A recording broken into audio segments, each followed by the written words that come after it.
Working night shifts on the Golden Gate Bridge isn't a glamorous job.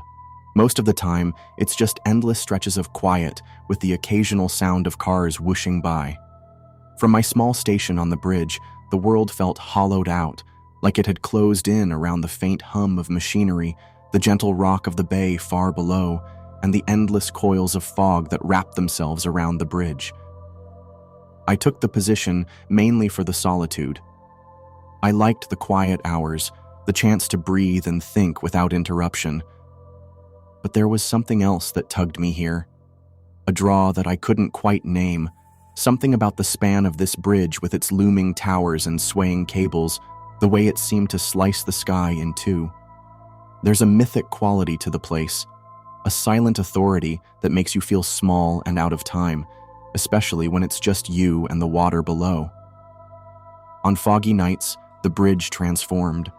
Thick banks of mist rolled in from the Pacific, cloaking the bridge in swathes of gray so dense that even the red towers blurred into ghostly shapes.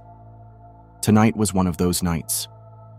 The mist hugged everything tight, muffling sound and swallowing the glow of streetlights until the bridge was little more than a collection of dim orange halos floating in the haze.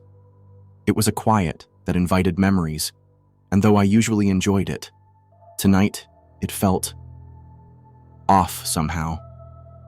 I walked along my usual route, scanning for anything unusual, any sign of people or potential danger.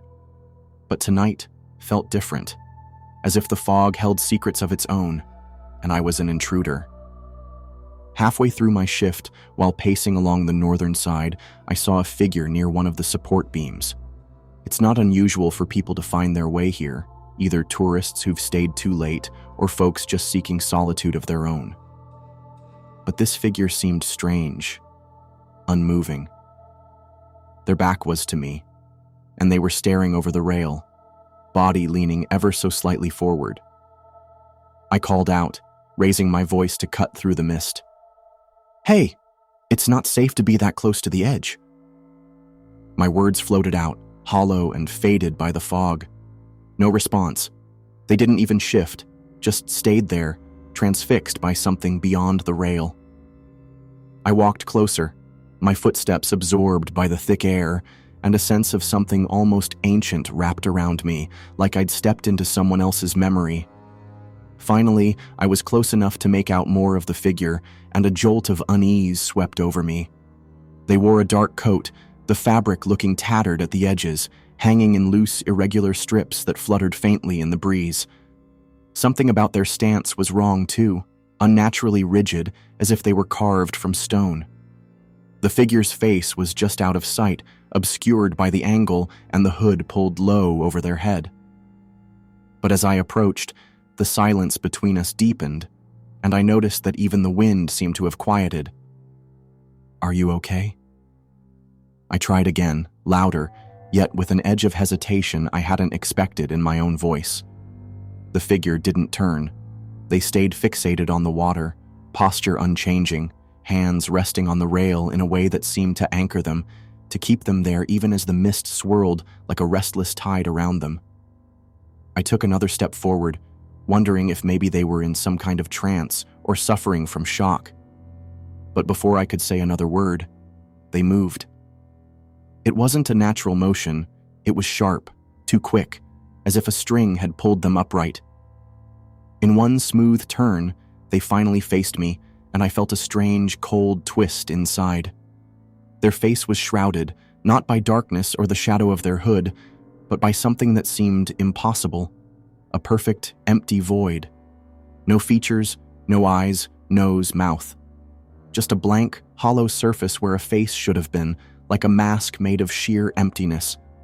Yet, somehow, I felt their gaze upon me, and it was sharper than any stare I'd ever felt. I was rooted to the spot, words dead on my tongue. The air around us felt like it was pressing down, thick with something I couldn't name. The figure tilted its head slightly, as if assessing me, an odd curiosity in that faceless gaze. I felt exposed, like I was being laid bare under a microscope. The moment stretched, silent, my heart beat loud in my ears. Every instinct told me to turn and walk away, but I couldn't move. I was locked in place by that faceless stare, by the unnatural presence that seemed to seep from it, filling the space between us. And then, as abruptly as it had turned, the figure shifted back to the railing. It leaned over the edge, hands resting on the metal, and somehow the pose looked sad, like someone deep in thought, lost to a memory or a longing that only they could understand. I took a step back, forcing myself to breathe, to regain control of my body and thoughts. This was just someone playing a trick, I told myself. Some sick prank to spook the night guard. But I didn't believe it. The figure stayed at the railing, and despite the overwhelming urge to leave, I found myself rooted to the spot, watching them as if something had taken hold of me, some force drawing me to the mystery they represented.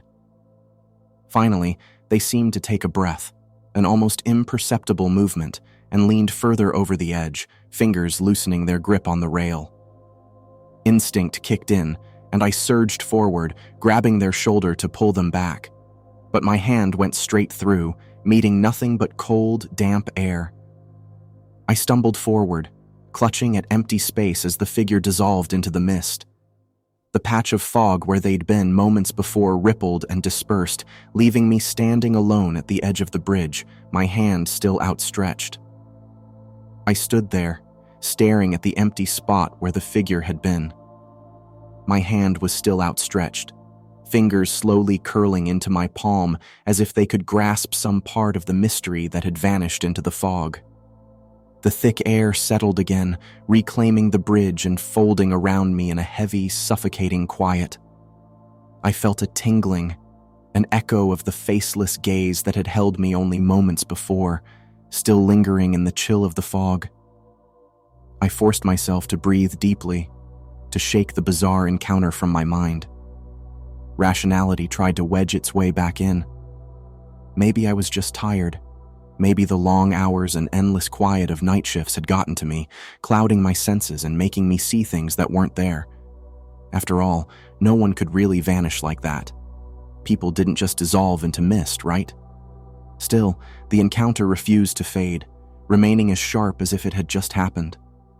I felt an overwhelming urge to move, to walk the rest of my route and shake off the feeling that I'd brushed up against something far beyond understanding. But as I resumed my patrol, every step felt strangely weighty, like walking through thick water. The quiet pressed in, dense and absolute, and the shadows seemed to stretch, somehow more alive, almost watching. Then I noticed something odd. As I walked, a faint, rhythmic sound started trailing behind me, a soft scuff, almost like a second pair of footsteps. I stopped, and the sound stopped too. I took a few steps forward, and the echo resumed, perfectly timed to match each of my own steps. I glanced around, feeling the hairs on the back of my neck prickling with awareness, but there was no one in sight, just the empty bridge, swallowed by fog. "Hello?" I called out, my voice sounding fragile in the oppressive silence. No response, just my words bouncing back at me, swallowed by the haze. I quickened my pace, the faint echo keeping in perfect step with me, as if whatever was making the sound was only a breath away, always there but just out of sight. Ahead, the faint outline of the bridge's support tower loomed into view, and I found myself instinctively heading towards it, drawn to the solidity, the sense of structure it offered amidst the formless mist. The closer I got, the stronger the pull, a magnetic tug that I couldn't resist. It was as if the bridge itself was guiding me, as though something within those metal beams held answers to what I'd just seen. Reaching the base of the tower, I stopped, leaning against the cold metal. The echoing footsteps fell silent, but the air around me felt thick, charged, buzzing with a strange tension. I was alone, or so I told myself, but it didn't feel that way. Something about the fog, the silence, seemed to bristle with a presence I couldn't see, and I found myself unwilling to move, as if disturbing the air might break whatever delicate balance kept me safe. Then, just as I was starting to collect myself, a soft, almost imperceptible whisper floated from somewhere above. It was faint, just barely audible, and I strained to hear it, catching only fragments of sound. At first, I thought it might be the wind brushing through the cables, or maybe some trick of the bridge's natural creaks and groans. But no, the more I listened, the clearer it became. It was a voice, low and murmuring, weaving through the air in an unfamiliar language, or maybe just words too fragmented to understand. I felt myself lean in, mesmerized by the whispering. It rose and fell like a song, an eerie rhythm that seemed to wrap around me, inviting me to listen, to understand. My pulse thrummed in my ears as I searched the shadows, but the mist was too thick, hiding everything beyond arm's reach. And still, the voice continued, filling the empty spaces around me, speaking to some part of me that I didn't even know existed. Then, as if sensing my curiosity, the voice changed, deepened, took on a pleading tone. It almost sounded like sorrow. Something in its cadence conveyed a sadness, a desperate need, as if it were begging me to listen, to see it, to understand. A knot twisted in my stomach, a dull ache of recognition that I couldn't explain. I felt drawn, compelled to reach out, to give in to whatever this voice was asking of me. I stretched my hand towards the fog, fingers brushing the damp air, when a sudden chill gripped me. A strange, intrusive thought cut through the trance. What if there's no end to this voice? What if listening means never leaving? The realization hit me, snapping me back to my senses. I pulled my hand back, feeling the weight of my own restraint. Something wasn't right here. The voice was still there, still whispering, but now it seemed to probe at me, questioning, as if it sensed my resistance. And the sorrow, that same heavy sadness, turned to frustration, an almost tangible pressure that seemed to close in around me, pressing against my thoughts. I shook my head, stepping back from the mist as though it were a living thing. With each step, the voice faded, becoming softer, more distant, until it was little more than a faint murmur blending into the hum of the bridge. But the sorrow, that strange aching sadness, clung to the air like a mist of its own, a feeling that didn't dissipate, even as the voice died away. Finally, after what felt like an eternity, the fog thinned enough for the lights of the bridge to come into sharper focus, small points of orange glinting through the gray. I let out a long breath, grounding myself in the faint familiarity of the lights, the footsteps, the voice. They were gone, but the emptiness they left felt even heavier. I started walking again, this time keeping my pace steady, my thoughts fractured and scattered by everything I'd experienced. The bridge felt different now, like it held secrets far beyond what I could see or understand. And that feeling of being watched, that presence that had lingered around me, seemed to stretch out across the entire span of the bridge, as though the very structure was alive and listening. As I neared the end of my route, my mind drifted to the figure I'd seen, to that faceless void that had stared into me with an intensity I couldn't shake. The air seemed charged with something more than fog and night, something that pulsed with memory and longing, like the remnants of lives left hanging in the mist. I realized then that my quiet hours on the bridge, the solitude I had once loved, were no longer my own. Whatever that presence was, it had found me, and now it waited, lingering in the fog, drifting through the cables and towers, stretching out to brush against the edges of my thoughts. I finished my route, steps slowing as I neared the far end of the bridge.